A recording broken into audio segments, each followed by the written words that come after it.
আজকে বিকেলবেলা ভেবেছিলাম মেয়েকে নিয়ে একটু ঘুরতে বেরোবো, কিন্তু দুপুরের পর থেকেই শরীরটা এতটাই খারাপ করতে লাগলো, আমি আর বিকেলবেলা আর বেরোতে পারলাম না। খেয়ে উঠে একটু রেস্ট নিতে গিয়েই ঘুমিয়ে পড়েছিলাম।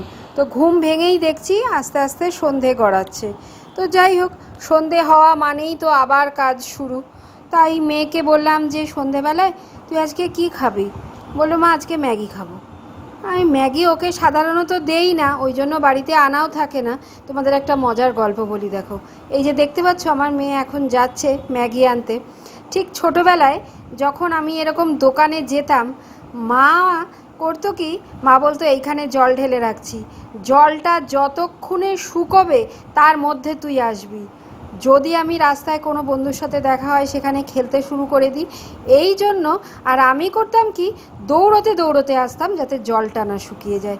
দেখো, কথা বলতে বলতে সন্ধে হয়ে গেছে, সন্ধেও দেওয়া হয়ে গেল। আর সন্ধে দেওয়ার পরেই তুমি একটা কথা, মানে যারা বলে ও হাউসওয়াইফ, তাদের আবার কি কাজ, তাদের উদ্দেশ্যে একটা কথাই বলবো, বাইরেটা সামলে একদিন বাড়িটা করে দেখান। বাইরেটা বাদ দিন, আমরা দেখে নেব, বাড়ি রান্না বাচ্চা কাচ্চা সামলানো একদিন আপনারা করে দেন।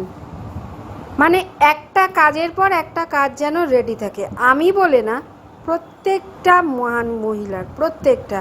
এই সন্ধে দিয়ে এসেই জামা কাপড় ভাঁজ করেই নিচে চলে এসেছি মেয়ের জন্য টিফিন বানাতে।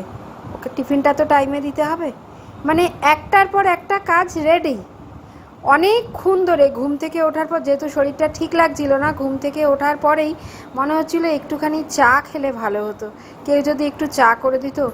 তো মেয়ে তো এখনও সেই বয়সে যায়নি যে ওকে বলবো তুই গ্যাস জ্বালিয়ে চা কর, আর এটা আমি বলবোও না।